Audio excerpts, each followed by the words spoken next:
name is Maxine Campbell, and I am a mother of a deaf child who is now 13 years old.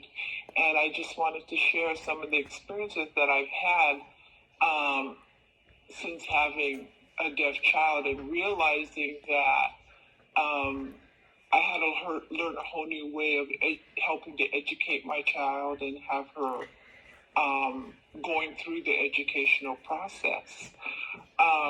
One of the vital things that I learned was the IEP process and how it was a really important tool in order for my daughter to have the education that was suited her needs and was appropriate for her education.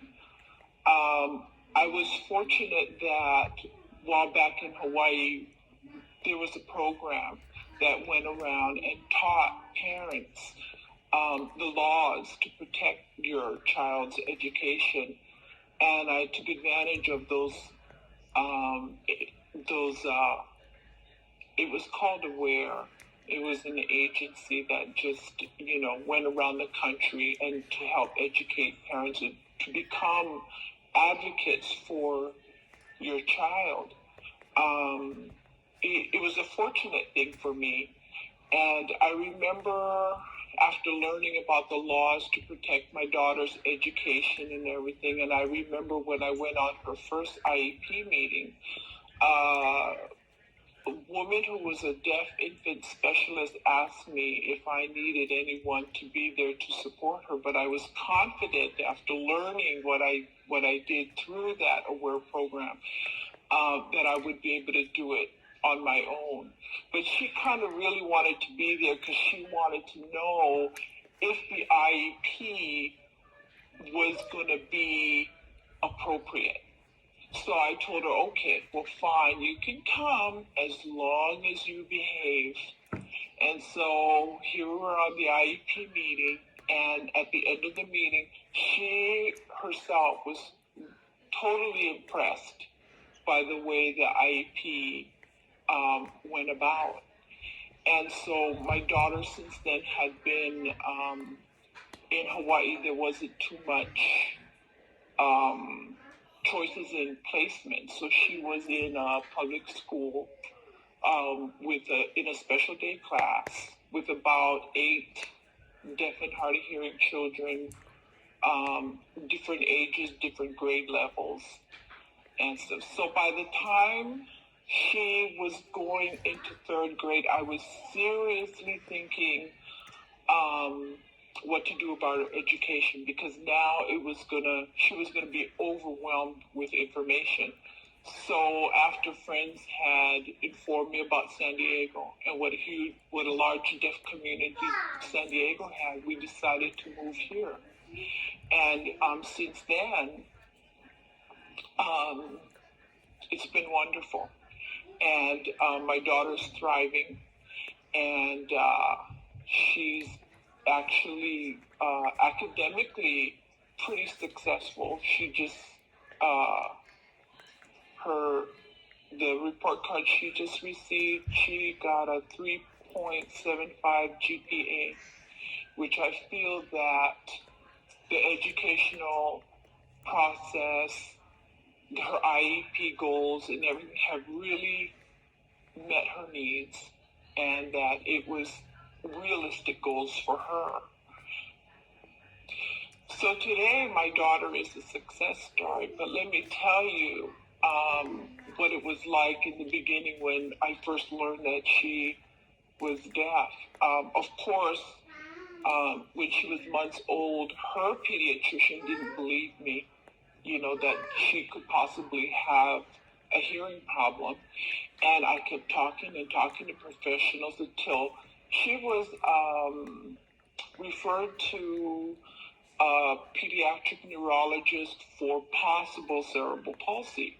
And when we flew to the other island to see this pediatric neurologist, I mentioned to her, because by the time we got there, Aloha had already progressed in her gross motor, so then that was out the window, the fact that she might possibly have cerebral palsy. But I did mention to her about her hearing, And this pediatric neurologist just took a tuning fork to Aloha's ear. And she says, I think you got something there.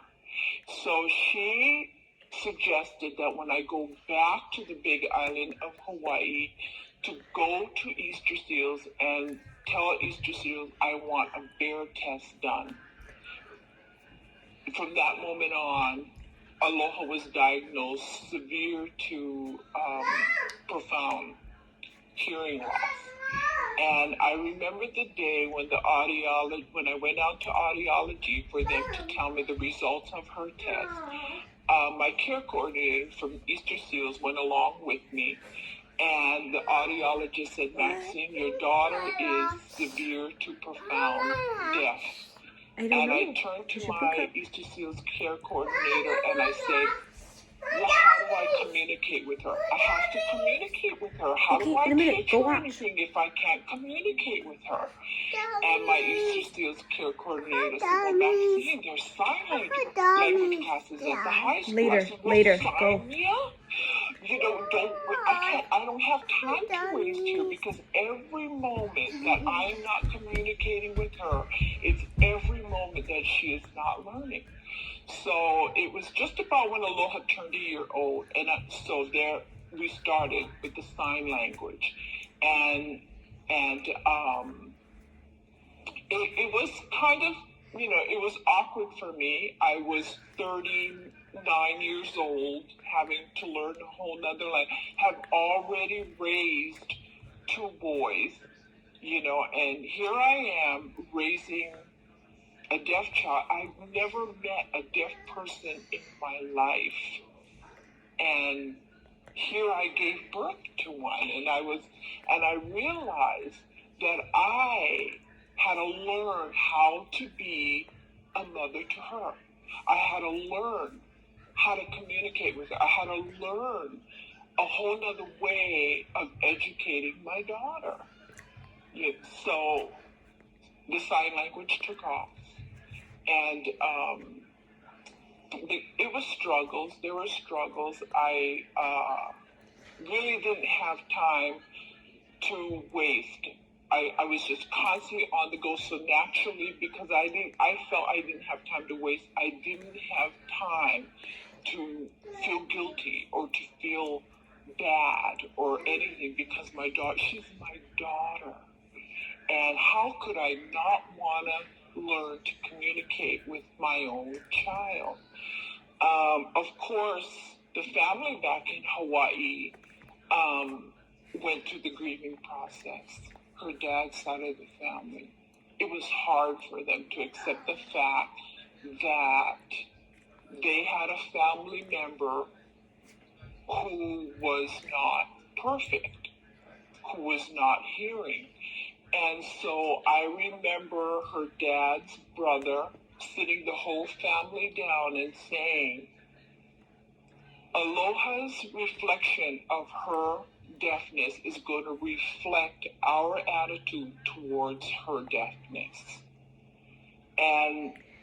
But it didn't help. The family continued to think, oh no, she'll be hearing one day. Next month she'll be better. And then I realized, I slowly began to see Aloha shy away from the family because nobody was learning to communicate with her. And she would go there and feel left out, and, so I felt like, okay, so this is it. We're on our own. And I just got to focus on her, and I just got to focus on her education, and just, I felt like there's no reason why Aloha couldn't be moving along like any other normal child. Only that we're using sign language. So when she was 4 years old, I put her in gymnastics, and parents, they were amazed. They were like, they didn't know she was deaf until they see me signing to her, and they go, oh, is your daughter... Yes, my daughter is deaf, and it was hard for people to say that. And I always let people know that I was very comfortable with the term deaf.